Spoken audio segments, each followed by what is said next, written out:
Hello guys, मैं हूं सनी और आप देख रहे हैं हार्डवेयर माना। आज तक मैंने अपने चैनल पे सिर्फ बजट पीसी केसेस का रिव्यू किया है, तो आज एक नई शुरुआत का दिन है।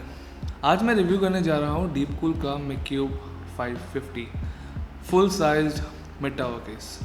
तो बिना किसी देर के लेट्स बिगिन।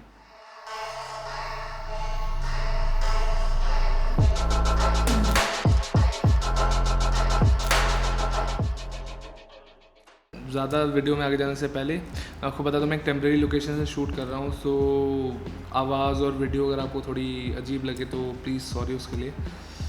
जल्दी परमानेंट सोल्यूशन हो जाएगा उसका। Thank you.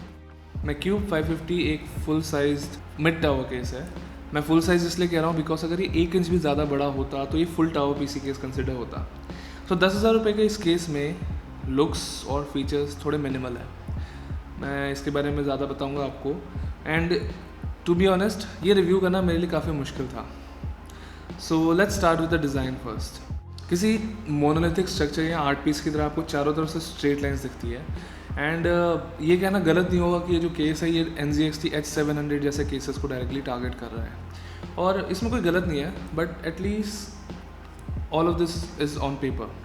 डीपकूल ने अपनी वेबसाइट्स और प्रमोशनल मटेरियल्स में इस केस के बिल्ड मटेरियल को काफ़ी ज़्यादा प्रमोट किया है। They are using SGCC steel, तो ये थोड़ा बेटर होता है नॉर्मल अपने SPCC स्टील जो आता है केसेस में। It's actually nothing new, but ये नॉर्मली अच्छा क्वालिटी का मटेरियल होता है। एंड एक्चुअली में बिल्ड क्वालिटी इस केस की काफ़ी अच्छी है। जब आप इसको पहली बार निकालते हैं, बॉक्स अनबॉक्स करते हैं, देन यू रियली रियलाइज़ कि हाँ ये एक्चुअली प्रीमियम केस है and it's not just a simple budget tower. सारे पैनल्स में एक स्पेशल किस्म की कोटिंग है जिसकी वजह से जो टेक्सचर है वो काफ़ी अच्छा लगता है। It's very rough, almost like a fine grade sand paper, और ये छूने में काफ़ी अच्छा लगता है and definitely feels expensive and premium.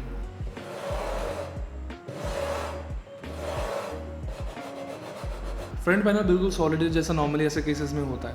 And यहाँ पे छोटा सा एक गेमर स्टॉर्म का लोगो भी है सामने, लेकिन टॉप पैनल भी पूरी तरह सॉलिड है, which is a little surprising.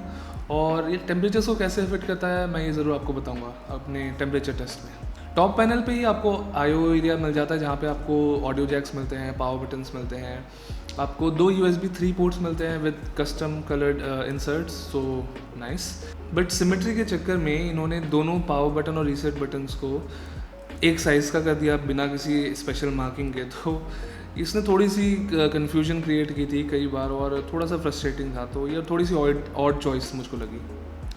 Left panel एक पूरी तरह डार्क टिंट वाला टेम्पर्ड ग्लास पैनल है and it's a quite nice big panel, और इसका टिंट बहुत ज़्यादा डार्क है, almost it's like a black piano finish on top of the tempered glass. So you may or may not like it, I personally like it because मुझे अच्छा लगता है दिखने में, एक ज़्यादा सोफिस्टिकेटेड लुक आता है एंड इट लुक्स स्टेल्दी, मुझे ये अच्छा लगता है दिखने में। एंड प्रीमियम टचेस यहाँ पे ख़त्म नहीं होते बिकॉज टेम्पर्ड ग्लास पे जो एल्यूमिनियम एनोडाइज्ड एल्यूमिनियम का हैंडल है वो भी काफ़ी ज़्यादा सॉलिड है। इट्स रियली नाइसली बिल्ट, और ये काफ़ी ज़्यादा वेट हैंडल कर सकता है अकॉर्डिंग टू डीपकूल। और टेम्पर्ड ग्लास को माउंट करने का तरीका भी थोड़ा यूनिक है, ज़्यादा क्लीन है, आपको कोई थंब स्क्रूज यूज़ करने की ज़रूरत नहीं। And the tempered glass panel is held by the power of magnets.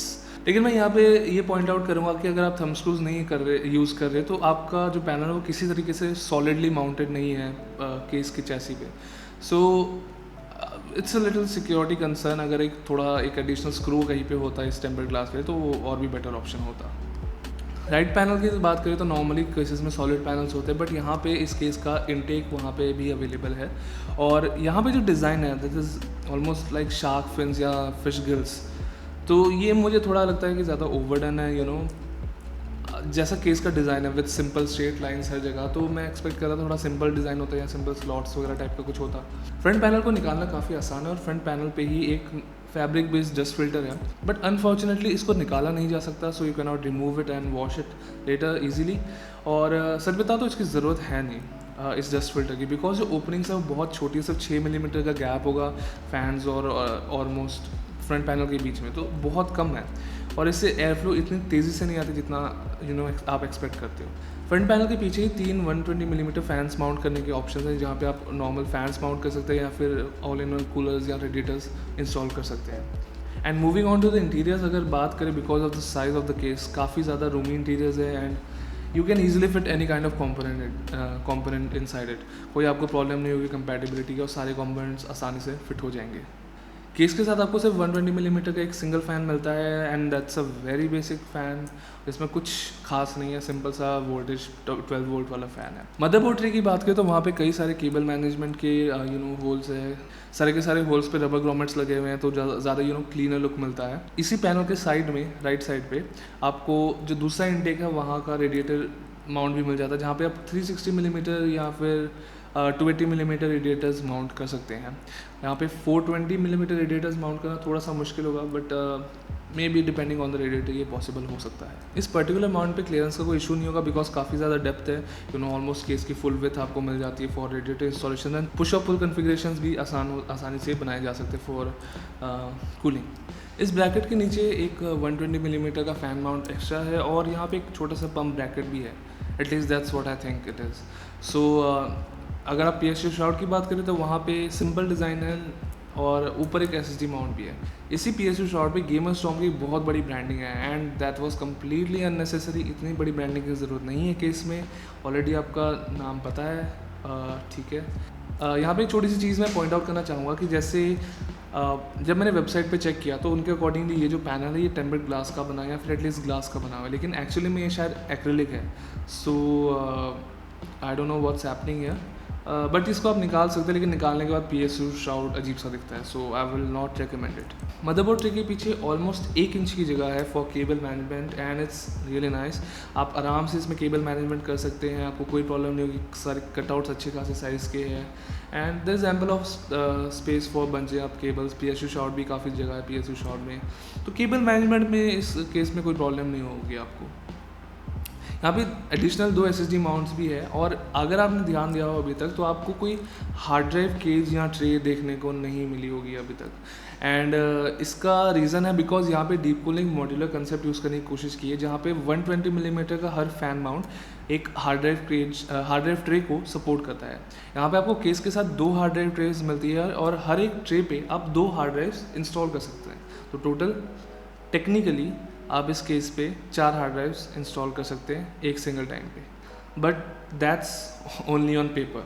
असलियत थोड़ी कुछ और है, जैसे कि अगर आप रेडिएटर इंस्टॉल करते हैं साइड पैनल पे, ठीक है, जो साइड इनटेक है वहाँ पे अगर रेडिएटर या कूलर इंस्टॉल करते हैं तो आप फ्रंट माउंट्स पे हार्ड ड्राइव्स इंस्टॉल नहीं कर सकते, that is impossible.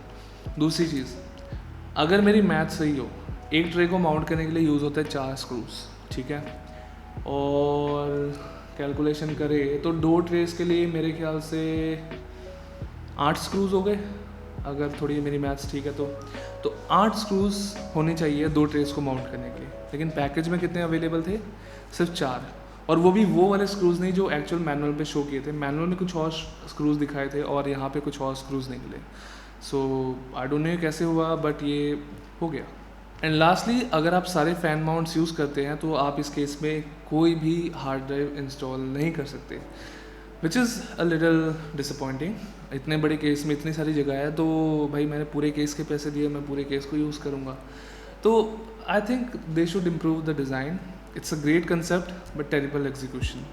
And by the way, आप इसका जो साइड रेडिएटर माउंट है उसको पूरी तरह निकाल सकते हो उस पूरे ब्रैकेट को, लेकिन इसके लिए आपको कम से कम 10 से 12 स्क्रूज खोलने पड़ते हैं, and it does not make it any better than installing straight away, so that's a little thing that I found. Overall build experience की बात करें तो सही बताऊँ तो आसान था, सब कुछ इंस्टॉल करना ठीक ठाक अपनी पोजीशन पे चला गया।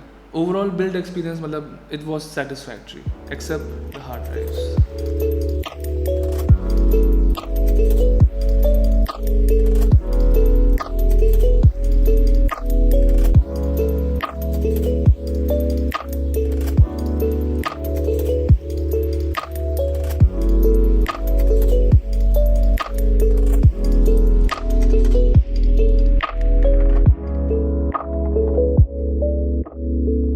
बेसिक फीचर्स की बात तो कर ली है, तो एक बार ज़रा हम टेम्परेचर्स की बात भी कर लेते हैं। हमने यहाँ पे 4 फैन कॉन्फ़िगरेशंस ट्राई की। इसमें पहला है साइड इनटेक, मतलब सारे फैंस जो है, सारी जो मेनली हवा आ रही थी वो साइड इनटेक से आ रही थी। दूसरा जो कॉन्फ़िगरेशन था वो इसका ऑपोजिट था, जिसमें और बेसिकली नेगेटिव एयर फ्लो मैं क्रिएट कर रहा था फॉर द रेडिएटर। तो लास्ट कॉन्फ़िगरेशन थी उसमें हमने रेडिएटर को सिंपली आगे माउंट कर दिया और 2 टेस्ट किए, एक बिना पैनल के और पैनल के साथ, देखने के लिए कि पैनल कितना ऑब्स्ट्रक्ट करता है एयर फ्लो को। तो ये रहे रिजल्ट्स उसके।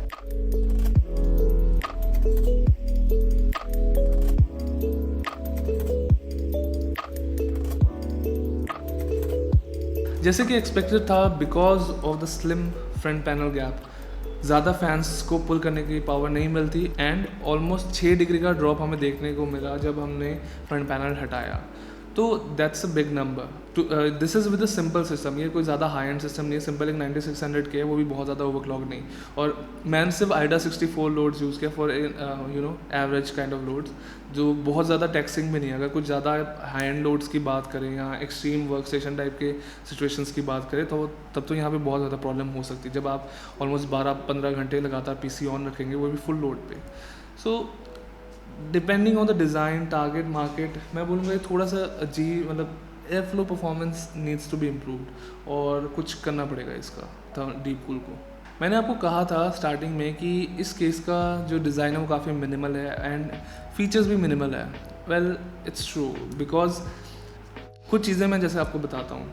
फॉर एग्जाम्पल यहाँ पे सिर्फ 2 USB 3 पोर्ट्स है and for the price and size of this case मैं एक्सपेक्ट करता हूँ कि यहाँ पे एटलीस्ट 4 USB पोर्ट्स आपको मिले। फिर दूसरी चीज़ fan, I know it's a big case और नॉर्मली इस प्राइस रेंज में लोग अपने ही फैंस इंस्टॉल करते हैं, बट स्टिल जो रियर फ़ैन है, सिंगल एक फ़ैन दिया है वो भी सबसे बेकार क्वालिटी का दिया है। 3000 या 4000 रुपये के केसेस में आजकल इससे ज़्यादा अच्छे फैंस आने लगे हैं जो PWM कंट्रोल होते हैं। तो यहाँ पे थोड़ी अजीब सी कॉस्ट कटिंग की गई है। तीसरी जो चीज़ है वो है हार्ड ड्राइव माउंटिंग सिस्टम, जिसके बारे में मैंने आपको बताया अभी कि it's a nice concept but weird execution, जहाँ मतलब कुछ बहुत ज़्यादा रेस्ट्रिक्शंस प्लेस हो जाती है अगर आप थोड़ा सा दूसरे तरीके से कुछ इंस्टॉल करना चाहते हैं। And lastly radiator mounting options, यहाँ पे आप सिर्फ एक सिंगल 360 मिलीमीटर रेडिएटर इंस्टॉल कर सकते हैं एक टाइम पे, बिकॉज अगर उससे ज़्यादा इंस्टॉल करेंगे तो आपको मतलब कन्फिग्रेशन अपनी काफ़ी ज़्यादा छेड़नी पड़ेगी। इतनी ज़्यादा स्पेस नहीं है दोनों रेडिएटर माउंट्स के बीच में कि आप 2 रेडिएटर्स एक साथ इंस्टॉल कर सकें प्रॉपरली। अगर इसी केस को मैं किसी नॉर्मल टाइप के केस से, नॉर्मल मिटाओ केस से कंपेयर करूँ, जैसे कि मेरे पास जैसे रखा हुआ एक एंटेक DA601, एक 6-7 हज़ार रुपये का केस है एंड अगर मैं इससे कंपेयर करूँ तो मुझे इसके मुकाबले और इस केस में कुछ एक्स्ट्रा नहीं मिल रहा। I am not getting anything extra.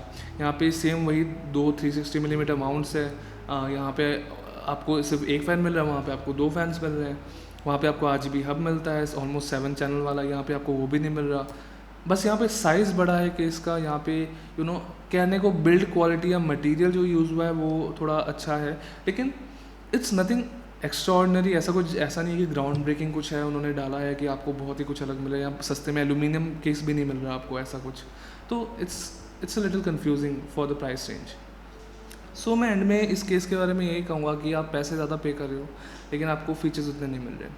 अगर हम देखें इसका जो सस्ता वाला वर्जन है, दैट इज़ द मैक्यूब 510, वहाँ पे टेक्निकली आपको ज़्यादा फीचर्स मिल रहे हैं, बिकॉज वहाँ पे आपको फ़ैन माउंट्स एक्स्ट्रा मिल रहे हैं, वहाँ पे आपको हार्ड ड्राइव माउंट करने की स्पेस मिल रही है डेडिकेटेड, फिर उसके बाद आपको एक VGA होल्डर भी मिल रहा है स्पेशल, टेम्पर्ड ग्लास माउंट करने का तरीका तो ऑलमोस्ट सेम ही है।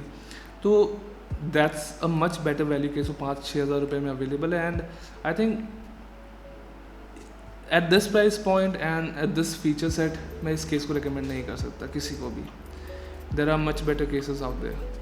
सो गाइज आई होप आपको ये वीडियो पसंद आई एंड सॉरी अगेन अगर आपको ऑडियो और वीडियो अजीब सी लग रही हो, बिकॉज मैं जिस रूम में वो खाली कमरा है, बहुत ज़्यादा एको है और मतलब फ़ैन भी चलाना पड़ रहा है, मुझको गर्मी बहुत हो रही है, तो सॉरी फॉर दैट। एंड अगर आपका इस केस के बारे में कोई क्वेश्चन हो या फिर आपको कोई दूसरा क्वेश्चन हो PC रिलेटेड या इस वीडियो के बारे में कोई फीडबैक देना चाहते हो, देन प्लीज़ कमेंट्स में आप हमें ज़रूर बताएं।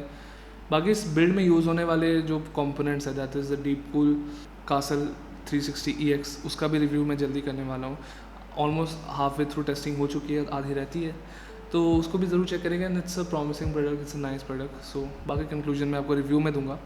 और जो पावर सप्लाई है वो डीप कूल की नई सेकेंड वर्जन है इनकी DQ750 सीरीज़ की, so that's a really nice power supply, काफ़ी अच्छी क्वालिटी की लगी मुझको। I am not the biggest fan of the colour scheme, but it's a nice power supply. 10 साल की आपको वारंटी भी मिलती है। And thank you for watching. Like share subscribe अपने स्वाद अनुसार करें। मैं मिलूँगा आपको अगली बार। Till then bye.